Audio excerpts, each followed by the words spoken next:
Magandang gabi po, ako si Mike Enriquez at ito ang investigador sa ating programa ngayong gabi. Aming ibibisto sa inyo, mga minor de edad na mistulang alipin sa taniman. Kinakabahan na po ako, yung hindi na po ako makatulog. Minsan nakaupo ako sa ating gabi. Iisip ko lang yung anak ko kung ano ba ang kalagayan niya doon. Minsan, balisaw ako. Sa akin, kumuha lang ang manager nila ng pera para kumuha ng sasama ng tao. Ang muka at diwa ng Pasko para sa mga bata sa lansangan.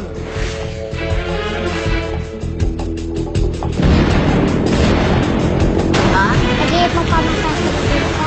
Kasi nakalit ko na doon sa mabinchi. Kanin.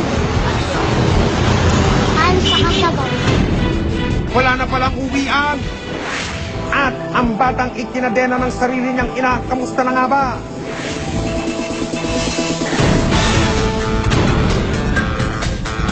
Huwag ka mag-ano. Hindi ka maano. Sunod ka lang. Hindi ka maano. Hindi ko naman kagustuhan ng mga nangyari. Sisikapin po. Wala na po sa akin lahat ng mga nangyari po na hindi na po mauulit. Huwag po kayong bibitiw dahil tampok namin itong mga kwento ng mga batang kapos sa kaligayahan ngayong Kapaskuhan. Mapapasaya pa kaya natin sila?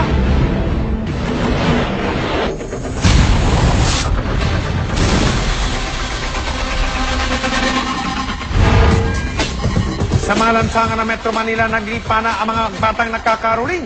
Hindi nila alintana ang usok at panganib ng mga umaandar na sasakyan. Pero kayo mga kapuso, sumama kayo at atin silang sundan. Nag-ikot ang investigador sa lansangan. Ang mga nangangaruling aming sinundan. Iba't iba ang dahilan, iba't iba ang pagdadalhan. Sinibigay ko po sa lola ko. Kasi saan po lolo ko. Mabibigyan. Pinambibili po ng pagkain. Binibili po namin ng mga dami. Dito sa Mindanao Avenue sa Quezon City, talaga namang Paskong-Pasko na ang mga kabataan.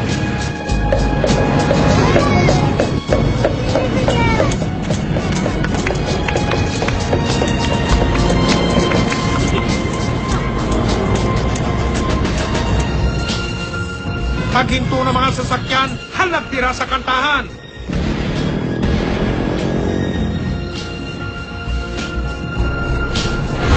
Nakatawag ng aming pansin ng isang babae na may kasamang maliit na lalaki. Ang panganib ng mga rumaragasang sasakyan, hindi nila alintana. Ilang saglit pa, kumilit sila sa bangketa.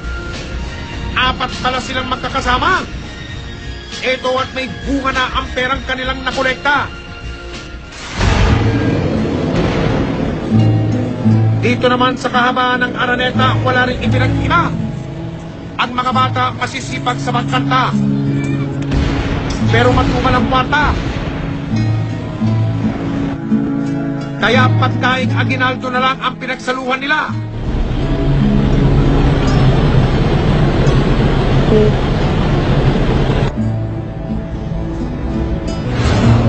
Nang humapo na, pananakyu ang binili mula sa kinita.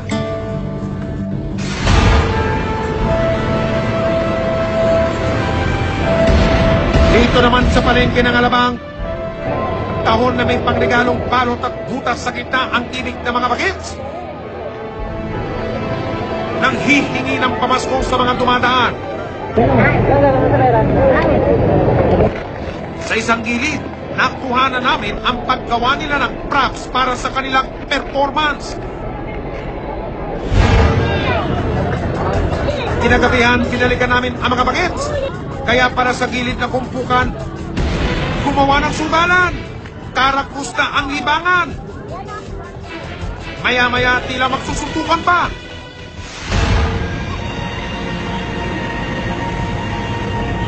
Binalikan namin ang Mindanao Avenue. Binantayan namin ang mga kapatid na lalaking ito na matyagang nangangaruling. Pagsapit ng hating gabi, kasama na nilang naglakad ang kanina'y nagtitinda ng sigarilyo at isa pang babae at batang lalaki. dumiretso ang mag-anak sa tindahan. Sa pinagsamang kita mula sa pagbebenta ng candy at sigarilyo at sa naipong pera ng mga batang nangaruling. Bumili sila ng bigas.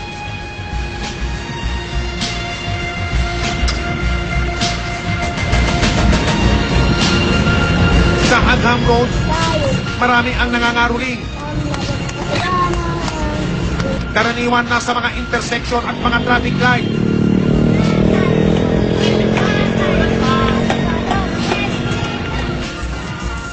Ang isang batang ito kumanta pa ng pangkapusong awitin.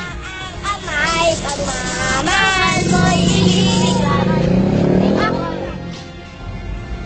Inaabangan namin kung saan nila gagamitin ang perang nakuha.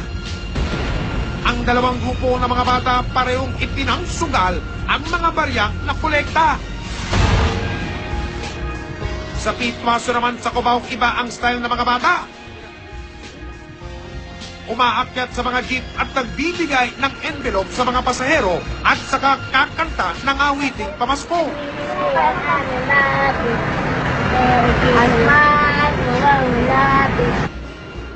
Sumunod naman ang pagkolekta ng mga aginaldo.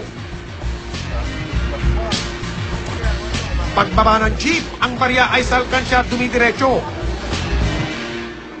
Sa lahat ng mga batang aming tinutukan at sinundan, isang batang lalaki ang nakatawag ng aming pansin. Gumagawa siya ng tambol gawa sa lata, plastik at goma. Tuwing titigil ang mga sasakyan, sige sa pagtambol at pagkanta ang bata. Sa paglalim ng gabi, wala siyang kapaguran. Sige pa rin sa pagtapat sa mga sasakyan. Tumigil lamang ng sandaling kumain at nakihati sa tinapay ng isa pang nangangaruli. Siguro'y nauhaw kaya mula sa kanyang pera, bumili ng palamig. Ang ipinagtataka namin, hating gabi na, abay hindi pa umuwi ang bata. Sa isang gilid, naglatag na siya at ng kanyang kasama ng karton na higaan.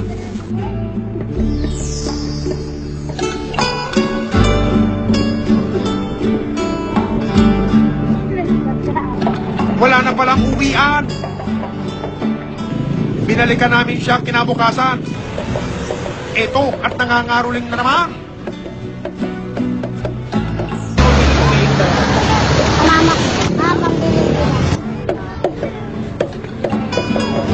Dahil gusto niyang makatulong sa ina, hindi niya alintanan ang panganib ng mga sasakyan.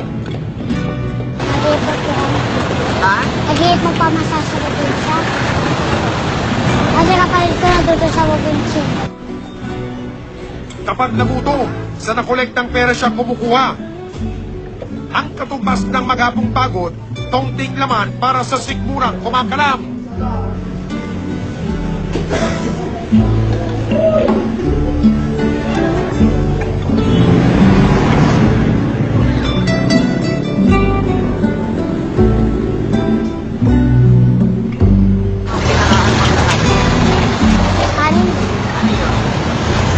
Kanin sa kasabaw.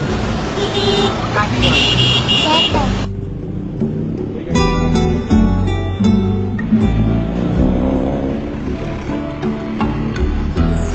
Minsan sa isang taon lang dumarating ang Kapaskuhan. Minsan lang maririnig ang mga batang umaawit na puno ng kasiyahan. Pero sa pagbibigay natin ng barya, tumutulong nga ba tayo sa kanila?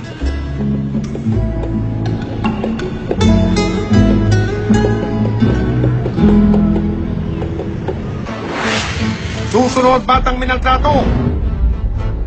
Nakakangiti na nga ba ngayon?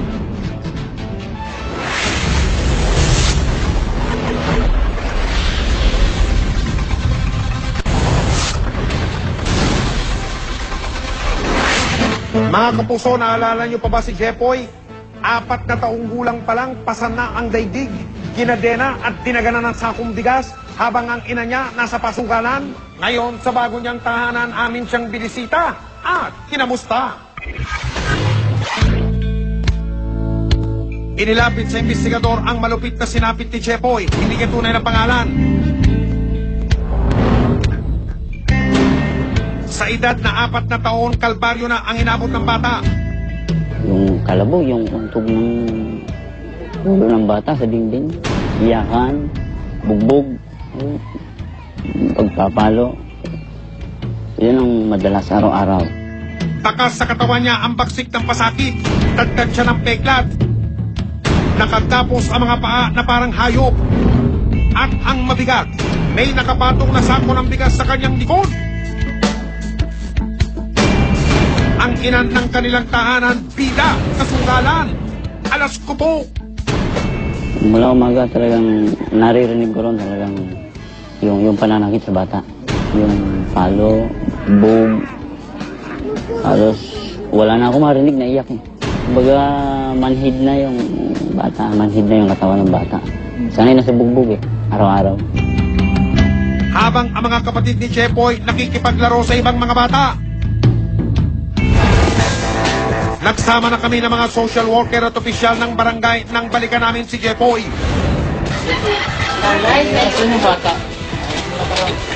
Teka po muna. Tingnan lang mo, mas madumi dito sa bahay. Hindi na tayo kailangan. Ito muna kayo talaga.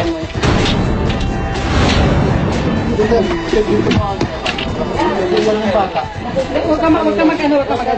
Hindi ka maano. Sunod ka lang. Hindi ka maano. Si Jepoy halos matabunan ng kalat sa tahanan. Agad siyang sumama sa amin. Ano po yan? Ayan o. Sa pakit ko na ng gusto. Hindi po. Hindi po yung nangungulong yan. Saka nangungulong. Hindi dating ganyan na namin. Ako yung sabi mo yan. Ano o. Ayan o. Kasi yan. Yan. Yan.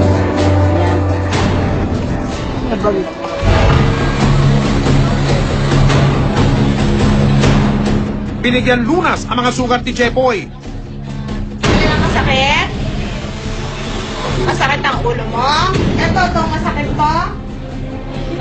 Masakit?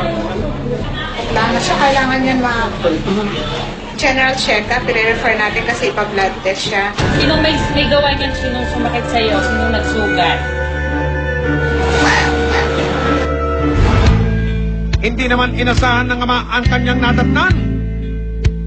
Ganito kasi hindi ko naman kasi alam kasi alas 7 ng gabi umaalis na po ako, pupunta ako ng trabaho.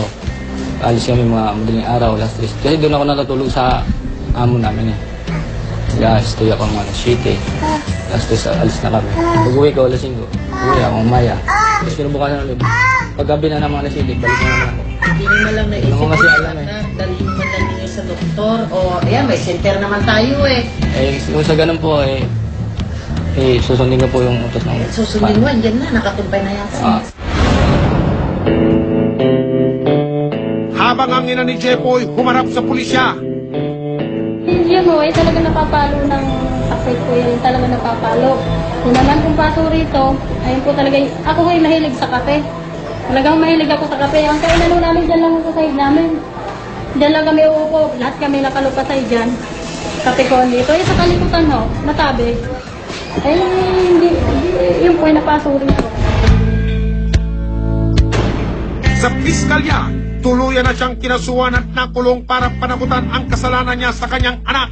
Sa ating Republic Act 7610 na meron ng provision regarding sa mga children abused, sa mga bata, pwede ma-fall under ito on, ma-chargean siya. Ang nakatatandang kapatid ni Jepoy dinala sa isang institusyon. Pinatalo ko po. Minsan po tinatali ko.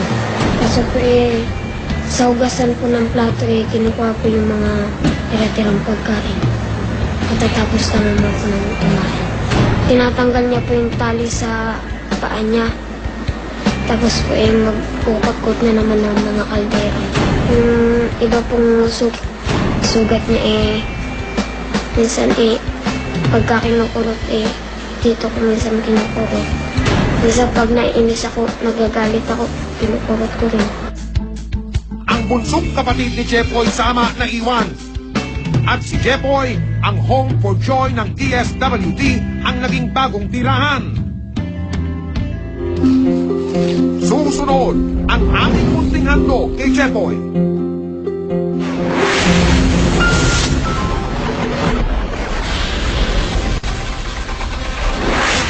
Hindi lang si Jepoy ang aming pinalo up, pati mga magulang niya, amin din tinunton. Ano na kaya ang nangyari sa kanila? Ngayong magpapasko, dinalaw namin si Jepoy sa kanyang bagong tahanan. Kasi po, Nadidevelop siya araw-araw sa kanyang physical, spiritual, emotional. Yung pag-aaral po, nag-aaral. Yes, oo. Nag-aaral. Nag-aaral na siya.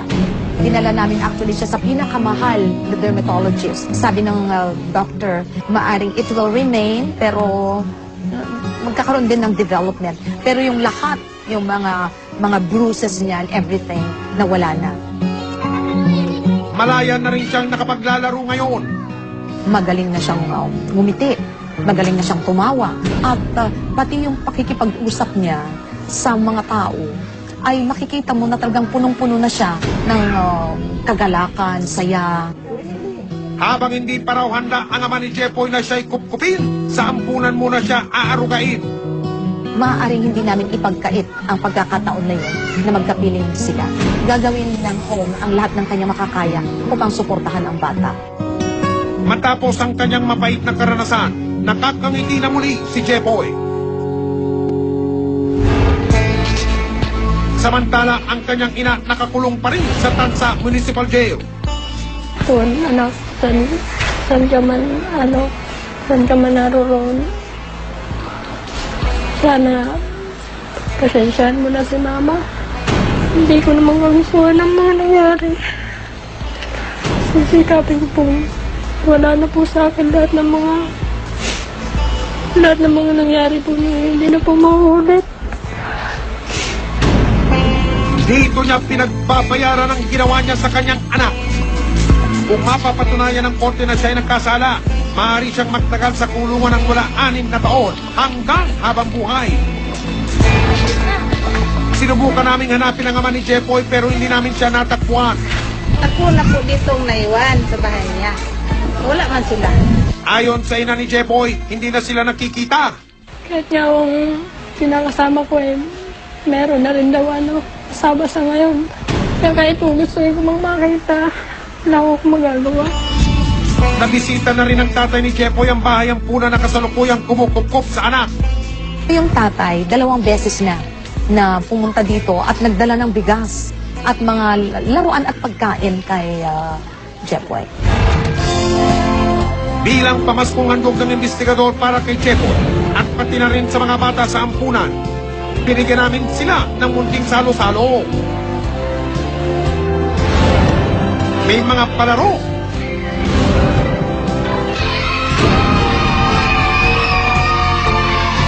At syempre, ang nanalo may premyo. Hindi naman naging mahilap sa amin si Jepoy. Syempre, dahil Pasko, hindi pwedeng walang mga regalo. Walang katumbas ang pakiramdam na makita namin si Jepoy na masaya.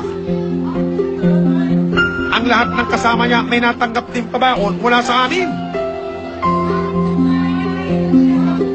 Hindi lang yan, may pahabol pang aginaldo ang isa nating kaibigan. Ngayong Pasko at kasabay na rin ng 25th anniversary ng STI, inihahandog namin sa iyo ang any 4-year computer course na scholarship para masigurado ang iyong kinabukasan. Congratulations! Nagpapasalamat kami ng marami sa GMA at sa lahat sa inyo. thank you. Thank you.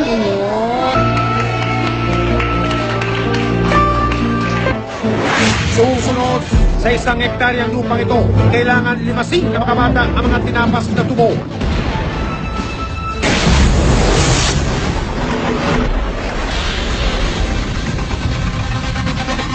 Pinaalis ko na, pero tingin ko huli ng lahat dahil may babae ka na eh.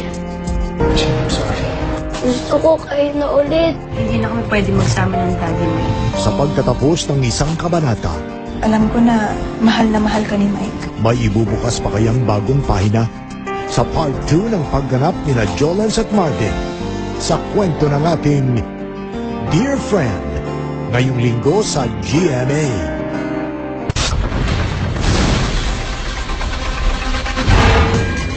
Tuwing Pasko, hangad ng bawat pamilya na magkasama-sama. Pero matupad kaya ito kay Shirley, ngayong ayaw pakawalan ang kanyang minor de edad na anak mula sa pagiging alipin sa taniman. Malapit na ang Pasko pero hindi ito ramdam ni Shirley. Kumalas na siya sa asawa dahil sa malagim na karanasan. Pinili niyang lisanin ang samar bitbit ng 5 sa 7 anak. Naniwalay na po ako kasi lagi po siya na sa inuman. Kaya, niwalay na lang po ako. Hindi rin naman po siya nagbabago. Yung 2 na iwan ho doon. Kaya yung isa, yun ang lumayas ho doon. Na hindi ko po alam. Todo kayod siya ngayon para may pantawid gutom. Sa kakarampot na kita, hindi na siya umaasang may Noche Buena.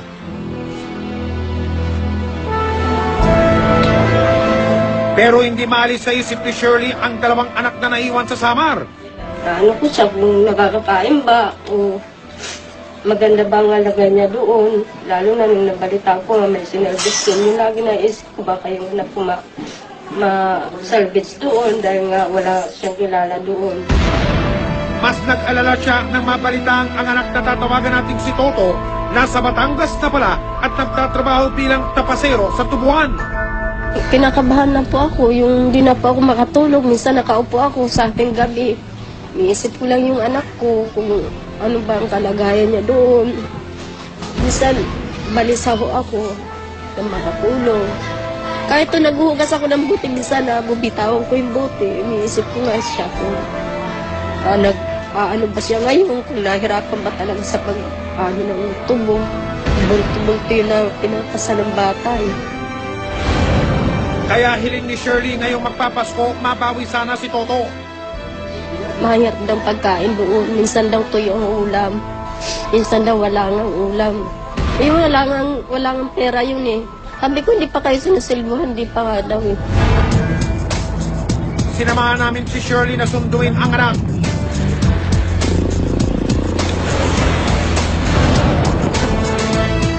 Ang may-ari mismo ng tubuhan na si Kahiner ang nakausap namin. Tumakas raw ang ilan sa kanyang mga tauhan kaya naudlot ang trabaho sa tubuhan. Pero tambak daw sa utang ang mga bata kaya hindi basta-basta pwedeng pauwiin. Hindi daw nila talaga bibili kasi malaki daw ang utang. Abot daw yata yung 70,000 daw. Lalong tumindi ang pag-aalala ni Shirley. Lalo na hindi papayag yan dahil panin daw yung tumakas, di wala na magtatrabaho sa kanila. Sa di kalayuan, natakpuan namin ang truck na nagkakarga ng mga tubo. Sa malayo, tila mga Samsung na hindi nauubusan ng lakas ang mga kargador. Wala silang tigil sa pag-akyat baba ng truck para punuin ng mga tubo. Nang lapitan namin, ang mga Samsung tila mga basang sisiw.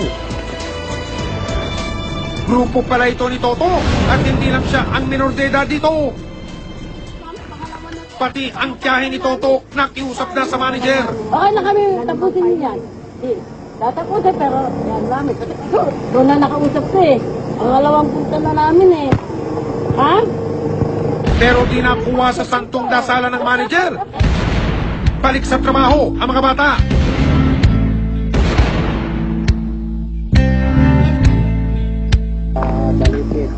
Sa 1 hektaryang lupang ito, kailangan limasin ng mga bata ang mga tinapas na tubo. Pasan sa likod ang matalas na tubo, wala silang proteksyon sa kamay at paa.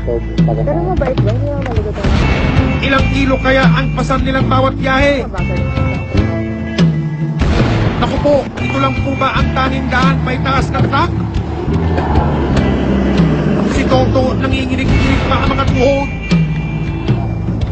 Saglit na nagpahinga ang mga bata para mag-ipon ng karagdagang lakas. Pagkatapos ng Yossi break, balik trabaho uli. So, hinay-hinay, tutong hinay, ginay ka manghulog, ginay. Bawat apak ni Toto sa tulay nag-aalala si Shirley. Dahil hindi may sasama pa uwi, nag-iwan na lang si Shirley ng pagkain kay Toto.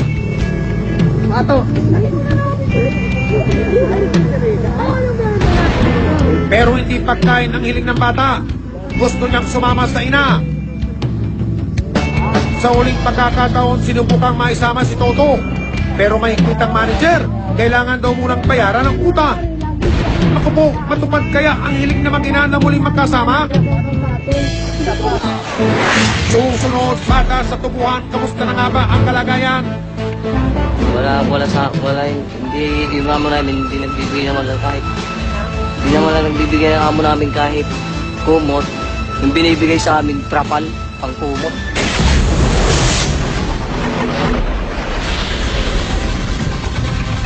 Silang lahat.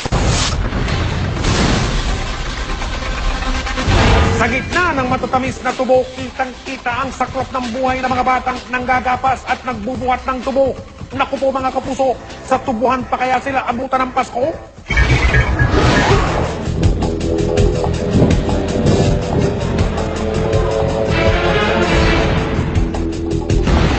Matapos makumpirmang pinagtatrabaho sa tubuhan sina Toto at iba pang minor de edad,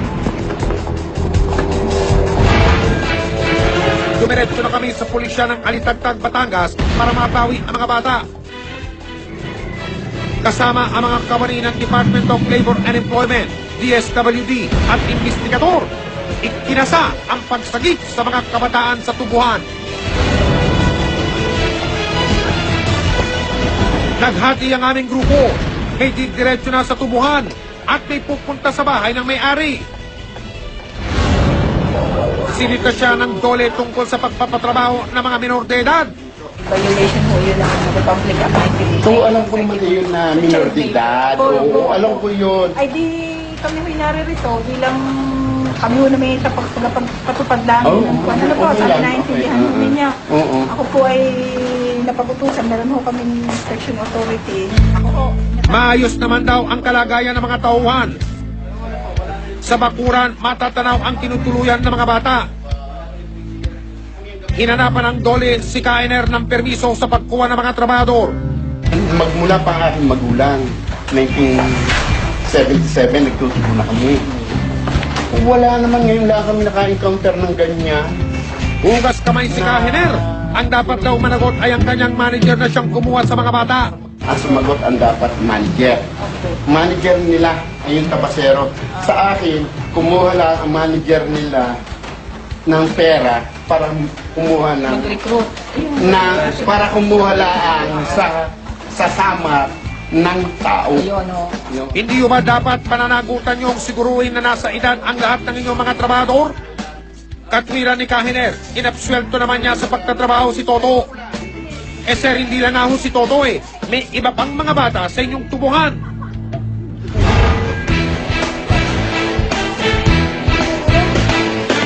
Naabutan namin ang mga batang tapasero na abala sa tubuhan. Ikaw bang may dala ng mga tao dito? Mga tatabas, mga sakada? Isang manager nandun sa... Sino? Isang Teresita ho. Oo. Tawagin mo nga yung mga minor. Yung mga kanyan. So, kayo. Kayong tatlo, makatagasaan kayo. Samar. Sino ang dala sa inyo dito? Kaya napapunta kami rito. Na yung mga minor de edad. Ay pang samantala, nasama mo nga ito mga itong opisina, ha? At inyong sundan doon, ha? Para mapag-usapan ng WD, naman. Sinagip at isinama na ang mga bata at sa presinto na nagkita-kita.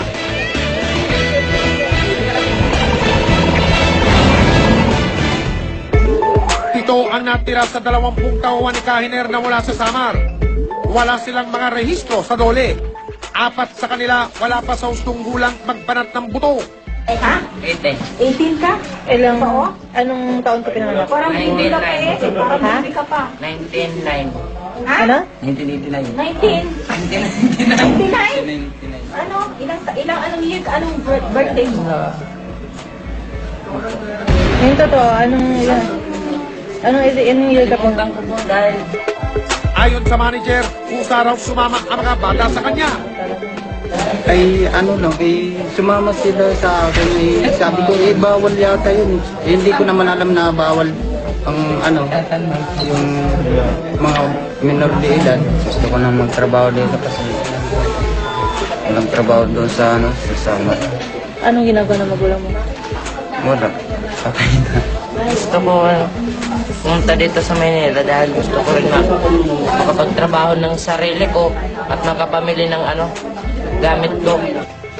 Kamag-anak daw niya ang ilan sa mga ito kaya pinayagang lumayo sa magulang. Ay pinayagan naman ng mga magulang nila, pinaalam ko sa kanila, sa mga magulang nila, sa akin. Sabi, sige, sama mo yung anak ko. Ay mga pamangkin ko man. Mas marami naman daw silang pahinga kaysa trabaho. Pero kunting ang nakarga namin, mga hindi kami araw-araw nagtatrabaho. Iginiit ni Kahiner na wala siyang direktang transaksyon sa kanyang mga tapasero. Wala akong pakialam diyan sa pagkuha ng tao. Ang nakakaalam niyan ay manager nila. Ang akin, ako lang ang nagbibigay ng pera. Na ito namang manager na ito, ngayon lang po nakalapit sa akin na kumuha sila ng tao. Kami ba naman magpapakuha ko ng tao na bata? Pero hindi bumenta ang katwiran niya. Alamig din niya ang mga tao na dinadal sa kanila na mamasukan kung ito ba ay minor de edad o tama lang sa edad upang makapagtrabaho sa lupa o sa tubuhan. Hindi dapat kailangan yung karaniwin.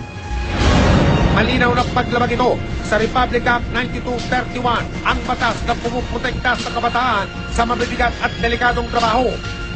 Yung 18 below ay dapat ma-regulate natin ang kanilang employment kung kailangan. Sapagkat una, ititin natin yung makasira sa kanilang normal development. And then pati ang kanilang pag-aaral kasi magandang edad, supposed to be nasa paaralan sila at hindi kung saan napupunta. Isinalaysay sa amin ng mga bata ang kanilang karanasan sa tubuhan. Ilang nabilad kami sa araw, saka hindi pa kami sanay sa trabaho. Kasi para kami trinatrato na baboy. Hindi, yung amo namin, hindi nagbibigay naman lang kahit. Hindi naman lang nagbibigay ng amo namin kahit kumot. Yung binibigay sa amin, trapal, pangkumot. Hindi nakikita ko kasi pag nagbibigay sa amin ng pangulam, 12.50, papagtipirin pa hanggang 1 linggo. Kahit nga sardinas, hindi kayang bilhin dahil 12.50 lang.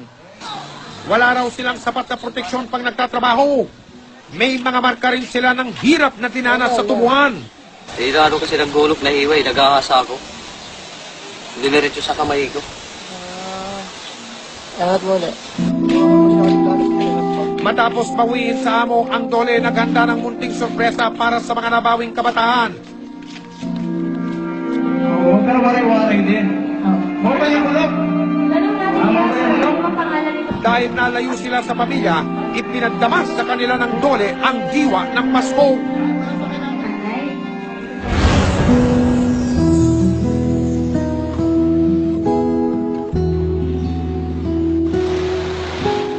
Inihatid namin sila sa terminal ng bus pabalik ng Samar. Hindi man naging tagumpay ang unang sabak nila sa paghahanap buhay, masaya sila na makakauwi na sa pamilya. Saya. Bakit? Ito, 42, bili ko ng pamilya ko. Sigura. Si Toto sabik na rin makauwi hindi sa Samar kundi sa bago nilang tirahan. Inamin ni Toto na isa sa dahilan ng pagsama niya sa tubuhan ay ang para mapalapit sa kinaroroonan ng kanyang ina at mga kapatid. Masaya na ako ngayon Pasko kasama ko yung nanay ko at mga kapatid ko. Ang muling makapiling ang ina at mga kapatid ang itinuturing ni Toto na pinakamahalagang regalo na tanggap niya ngayong Pasko ito. Mga kapuso, 5 araw na lang Pasko na. Mula sa amin sa investigador, hangad namin na sana ang inyong pagdiriwang ay malayo sa panloloko at panglalamang, bakos, mapuno ng kasiyahan at pagmamahalan. Hanggang sa muli ako ang inyong kapuso Michael Ricas at ito ang investigador. Isang maligaya at mapayapang Pasko sa inyong lahat. Investigador, ang supungan ng bayan. Investigador, hindi ka uurungan. Investigador,